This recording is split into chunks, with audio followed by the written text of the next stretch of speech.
Hi hi sir. Sir. అడగను. So దీనిలో మూవీలో ఒక వర్డ్ ఉంది, కట్నం తీసుకొని పెళ్లి చేసుకుంటే వ్యభిచారం చేసినట్టని. అవునా? ఆ వర్డ్ చాలా బాగుంది, కానీ ఆ వర్డ్ మీరు ఎందుకు పెట్టాలనుకున్నారు? నేను కట్నం తీసుకోలేదు కాబట్టి. ఓకే. అలా కాదు, ఏమవుతుందంటే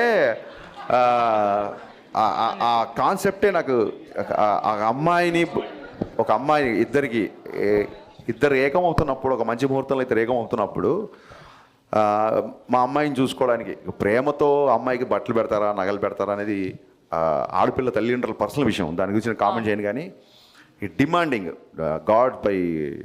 గాడ్స్ గ్రేస్ ఇప్పుడున్న మోడర్న్ సొసైటీలోనే ఇప్పుడున్న అమ్మాయిలు అబ్బాయిలు అనేవాళ్ళు నిజంగా డెఫినెట్గా వరకట్నం చావులు అవన్నీ చాలా వరకు తగ్గిపోయాయి. బట్ మేము చిన్నగా ఉన్నప్పుడు మా ఊళ్ళోనే లేకపోతే మా దూర ఫ్యామిలీలోనో అలాంటి ఇన్సిడెంట్స్ నేను చాలా చూసాను. కేవలం పెళ్ళైన తర్వాత కూడా ఇంకా ఈ కట్నం అనే దాని గురించి అవన్నీ చూసా. సో ఈ సినిమా కూడా ఆ బ్యాక్డ్రాప్లో వస్తుంది కాబట్టి ఖచ్చితంగా ఈ మ్యాటర్ చెప్పదలుచుకున్నాను.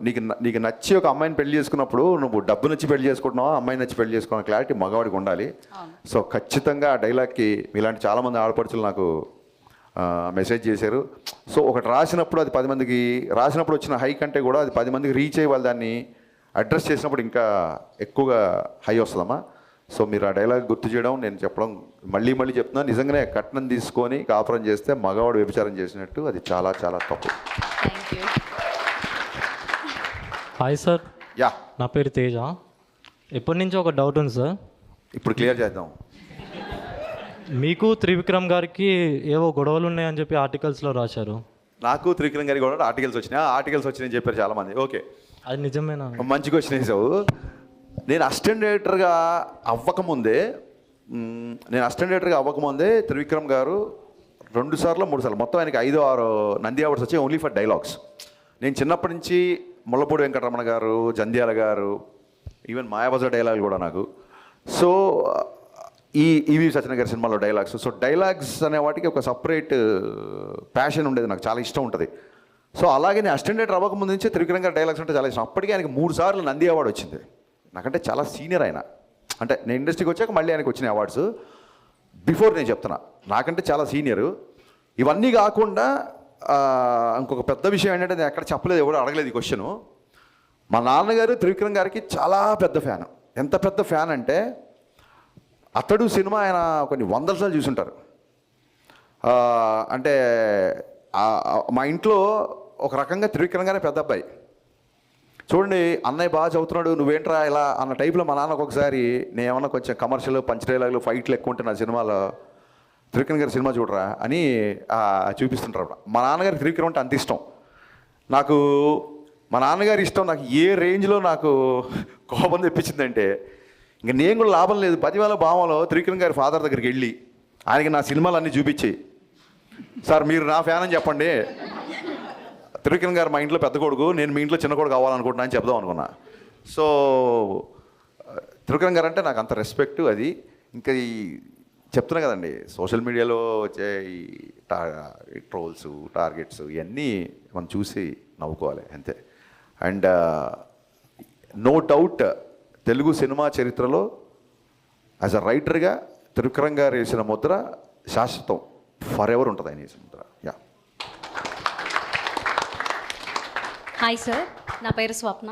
సో హీరో హీరోయిన్ తర్వాత చాలా హైలైట్ అయిన సీన్స్ ఏమన్నా ఉన్నాయంటే అవి సత్య గారివి. సో ఆ థాట్ మీకు ఎలా వచ్చింది? గద్దలకొండ గణేష్లో సత్య పర్ఫార్మెన్స్ చూసి నేను థ్రిల్ అయిపోయా. బేసిక్గా సత్య గ్రోత్ ఏంటంటే మీకు గుర్తుందో లేదో, గబ్బర్ సింగ్లో అరే కోటి ఇంకో టీ అంటే చిన్న చాయ్ ఇచ్చే చిన్న క్యారెక్టర్. ఒకసారి ఏమైందంటే తన పాపం ఏదో బిజీగా ఉండవు, ఏదో కమ్యూనికేషన్ మిస్ అయిపోయి షూటింగ్ లేట్ అయిపోయాడు. తను షూటింగ్ లేట్ అయిపోతే మా మేనేజరు క్యాబ్ బుక్ చేసుకుని వచ్చావా ఇక్కడ షూటింగ్ కదా. అక్కడ మేనేజర్ తప్పు కాదు, సత్య తప్పు కాదు. సమ్ సిచ్యువేషన్స్ వల్ల సత్య షూటింగ్ లేట్ వచ్చాడు, గబ్బర్ సింగ్ షూటింగ్ లేట్ వచ్చాడు.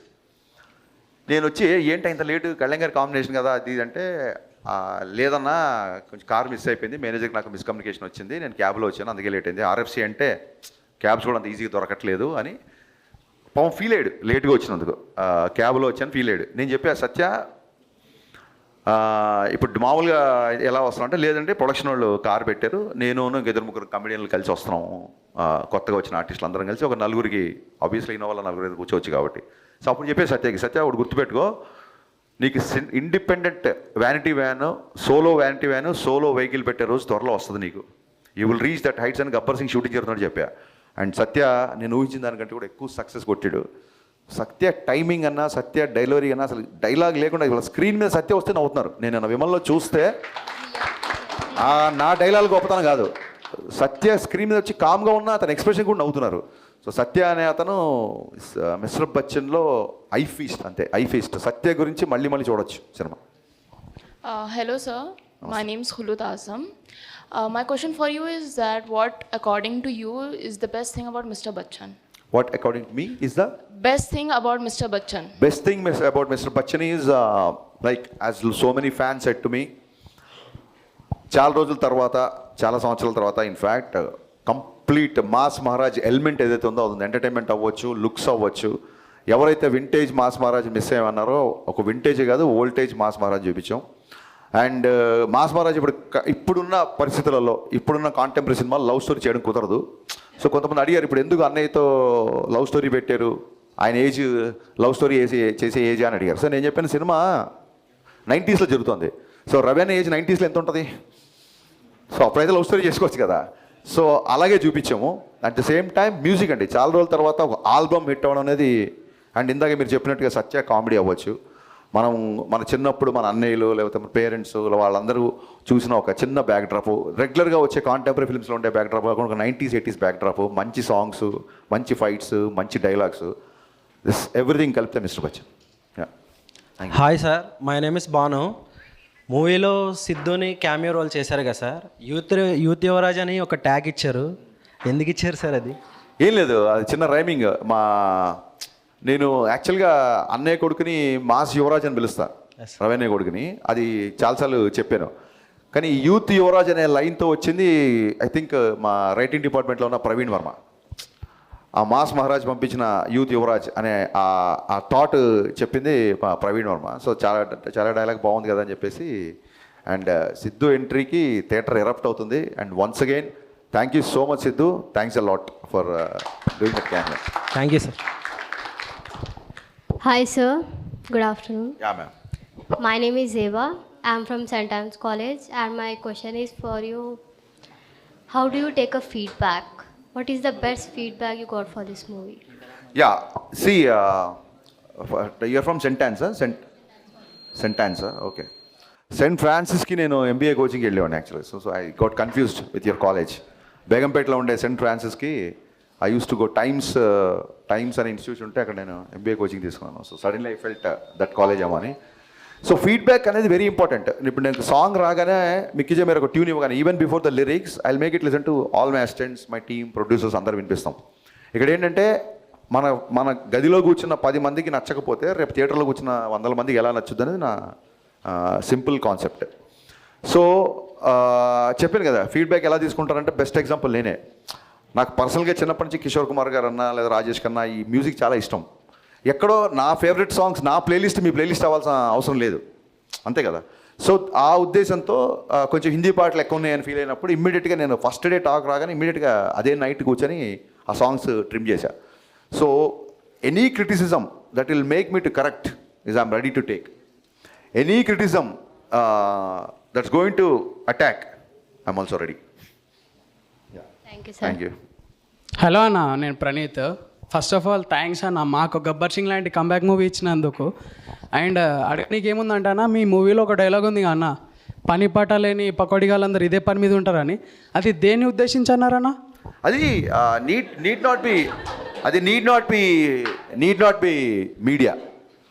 అసలు మీడియా గురించి అనలేదు. మీడియాలో ఎక్కడో 2-3 నాకు ఏదో చిన్న ఆర్గ్యుమెంట్లు డిబేట్లు అయ్యి వచ్చి, కానీ ఎంటైర్ మీడియా కాదు, మీడియానే వాళ్ళ సినిమాని విపరీతంగా సోషల్ మీడియాలో కావచ్చు, ఎలక్ట్రానిక్ మీడియా వచ్చి ప్రమోట్ చేస్తుంది. ఊళ్ళల్లో కొంతమంది ఉంటారు ఆ వీధుల మీద కూర్చొని లేకపోతే చెట్ల కింద కూర్చొని టీ బాటిల్ దగ్గర కూర్చొని వాళ్ళకి ఏమీ తెలియదు. ఒక్కొక్కసారి మన పక్కనే ఉంటారు, మన ఫ్రెండ్స్లో ఉండొచ్చు, మన చుట్టాల్లో ఉండొచ్చు.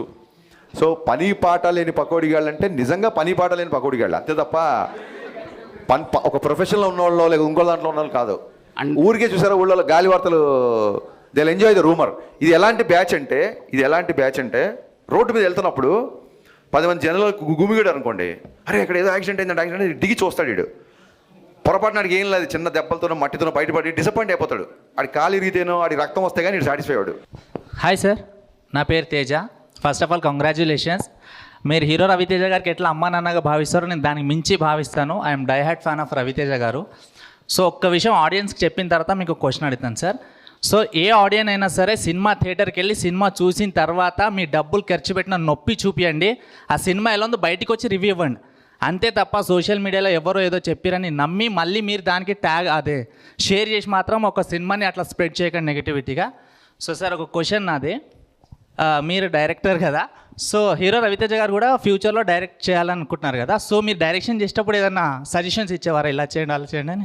డెఫినెట్గా. అంటే ఒక వాక్లో కానీ ఒక మెయిన్స్లో కానీ నేను ఇలా చేస్తాను కంఫర్ట్ అని ఇలా ఓకేనా అడుగుతుంటారు. అండ్ మెయిన్ ఇంట్రెస్టింగ్ క్వశ్చన్ ఏంటంటే ఎప్పుడన్నా నేను చేసి చూపించినప్పుడు ఆయన చూసి ట్రై చేసి బాగుంది అనుకున్నప్పుడు నీకు ఒక విషయం చెప్తున్నాను రా, నేను ఎప్పుడన్నా డైరెక్షన్ చేస్తే ఖచ్చితంగా నీకు ఒక యాడ్ ఉంటుంది నా డైరెక్షన్లో అంటుంటాడు ఇప్పుడు ఆయన.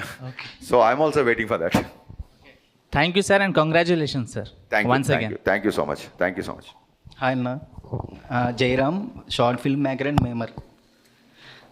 ఫస్ట్ మాస్ మహా సెలబ్రేషన్స్ అని పెట్టారు, మాస్ మహా ఫ్యామిలీ సెలబ్రేషన్స్ అని పెడితే ఇంకా బాగుందన్న. Thank you. ఎందుకంటే నేను బిఫోర్ డే ప్రివ్యూ చూశాను మూవీ, చూసి తర్వాత మా మమ్మీ కాల్ చేశారు. అమ్మ కాల్ చేసి వరలక్ష్మీదేవి రాత్రికి ఏ సినిమాకి వెళ్ళాలంటే మిస్టర్ బచ్చన్కి వెళ్ళు, నాకైతే పర్లేదు అనిపించింది, ఒకసారి నువ్వు చూడు నీకు ఇంకా బాగా నచ్చుతుంది అన్నది. మా అమ్మ సేమ్ నేను వింటేజ్ రవితేజ గారిని చూశాను రా, సినిమా అయితే చాలా బాగుంది, బాగా నవ్వుకున్నాం, సాంగ్స్ బాగున్నాయి అని చెప్పారు. మేము ఫ్యామిలీ అయితే బాగా ఎంజాయ్ చేస్తున్నారన్న సినిమా. Thank you so much. నేను సీరియస్గా మళ్ళీ ఇంకోసారి చెప్పాలనుకున్నా, ఇలాంటి మెసేజ్లు పర్సనల్గా చాలా వస్తున్నాయి నాకు. One thing is for sure, నేను కెమెరా ముందు కూర్చొని చెప్తున్నాను, ఈ మిస్టర్ బచ్చన్ అనే సినిమా మేము ఏదైతే కాన్ఫిడెన్స్తో చెప్పుకున్నంత బ్లాక్ బస్టర్ కాదు, నో డౌట్ అబౌట్ ఇట్. అలాగే బయట చెప్తున్నంత బ్యాడ్ ఫిల్మ్ అస్సలు కాదు, దానికి కూడా no doubt about it. Yeah. Next September 2 Gabbar Singh release అవుతుంది, మీరు సందేహకు వస్తారా? యా, September 2 రిలీజ్ చేస్తున్నారు కదా. Yeah, suspense. ఏ థియేటర్కి వస్తాను సస్పెన్స్ చెప్తాను. మీరు వస్తే మేము కూడా అదే థియేటర్కి వస్తాను. నెక్స్ట్ భాగ్యశ్రీ ఎందుకన్నా రాలేదు, క్రష్ లిస్ట్లో యాడ్ అయిపోయింది, ఇప్పుడు మీరు తీసుకురాలేదు, చాలా ఫీల్ అవుతున్నాను. కొంచెం ఎక్కువ ఫీల్ అవుతాం తమ్ముడు, కూర్చో ఇంకా. Hello sir, huge fan of you. Premiere షోకి వెళ్ళి మరి నేను మూవీ చూసాను, ఇట్ వాజ్ అమేజింగ్. సో మీరు రైటింగ్ మీద ఫోకస్ చేసినట్టు, లైక్ చాలా ఫోకస్ ఉంటుంది మీకు, సాంగ్స్ మీద కూడా అంతే ఫోకస్ చేసినట్టు అనిపించింది. ఎలా సార్ అసలు పవర్ ప్యాక్ ప్లేలిస్ట్ వచ్చింది మాకు. థ్యాంక్ యూ సో మచ్ అమ్మా, థ్యాంక్ యూ సో మచ్. అంటే చిన్నప్పటి నుంచి నాకు పాటలు అంటే బాగా ఇష్టము. ఆదిత్య మ్యూజిక్ వాళ్ళు ఒకసారి మామూలుగా ఒక మ్యూజిక్ డైరెక్టర్ది కానీ ఒక హీరోది కానీ ప్లేలిస్ట్ రిలీజ్ చేస్తారు, సిడీస్. ఆ టైంలో 2012-13 టైంలో అనుకుంటా. ఆదిత్య మ్యూజిక్ వాళ్ళు హరీష్ శంకర్ హిట్స్ అని చెప్పి ఒక సీడీ రిలీజ్ చేశారు, రైట్ ఫ్రమ్ షాక్. సో ఎప్పుడన్నా నా సినిమాలు, నా డైరెక్షన్ ఎక్కడన్నా మీకు నచ్చకపోయిండొచ్చు కానీ నా మ్యూజిక్ నచ్చని సినిమా అంటూ లేదు. So I'm very much passionate about songs and lyrics. So కుదిరింది. అట్ ద సేమ్ టైం ఇందాక చెప్పినట్టు ఇప్పుడు బయట రాసే యాటిట్యూడ్ డైలాగ్స్ అవ్వచ్చు, ఇప్పుడు తిక్కుంది లెక్కుంది అవ్వచ్చు, ఇంకోటి అవ్వచ్చు, ఇవి ఈజీగా యూత్ క్యాచ్ అవుతుంటాయి, కుర్రోళ్ళందరూ ఇవి పోస్ట్ చేస్తుంటారు. సో గబ్బర్ సింగ్లో కూడా ఒక డ్రింక్ గురించి ఒక డైలాగ్ ఉంటుంది, ఎప్పుడో ఒకసారి తాగితే ఆనందం, అప్పుడప్పుడు తాగితే అలవాటు, రోజు తాగితే రోగం అని. So drinking and smoking, alcohol and smoking statutory warning వస్తుంటాయి కదా. దీనికంటే ముందే నేను సినిమాలోనే పవన్ కళ్యాణ్ గారు లాంటి పవర్ఫుల్ హీరోతో డైలాగ్ చెప్పించాడు డ్రింకింగ్ గురించి. ఇట్ వెంట్ అన్నోటిస్డ్, ఎక్కడో కొంతమంది రాశారు తప్ప ఇట్ వెంట్ అన్నోటిస్డ్. సో మీరు అమ్మాయిలు ఎప్పుడైతే ఇలాంటి డైలాగులు మీకు నచ్చుతాయో యూ షుడ్ టెల్ సమ్వన్, ఎందుకంటే we want this to be propagated. డీజేలో కూడా కోడలతో ప్రాబ్లం వచ్చినప్పుడు హీరో గారు ఒక డైలాగ్ అంటారు, మీరు అత్తా కోడలుగా ఉన్నంతకాలం, మీరు అత్తా మామలుగా ఉన్నంతకాలం అమ్మాయి కోడలుగా కనపడుతుంది, మీరు కనుక అమ్మా నాన్నలుగా చూస్తే అమ్మాయిలో కూతురు చూస్తారు అని. సో ఇలాంటి డైలాగ్స్ ఒక 16 ఏళ్ళ అమ్మాయి బయటికి వెళ్తుంటే 10 ఏళ్ళ కుర్రోని నుంచి బయటికి పంపిస్తాడు, అమ్మాయిలు ఇలాగ పెంచుతారా అని చెప్పి ఒక డైలాగ్ ఉంటుంది అందులో. సో ఎప్పుడైతే మీలాంటి అమ్మాయిలు ఇలాంటి డైలాగ్స్ 10 మందిలోకి తీసుకెళ్తారో అప్పుడు సినిమా బ్లాక్ బస్టర్ కంటే ఎక్కువ కూడా నేను ఆనందపడతాను. Thank you.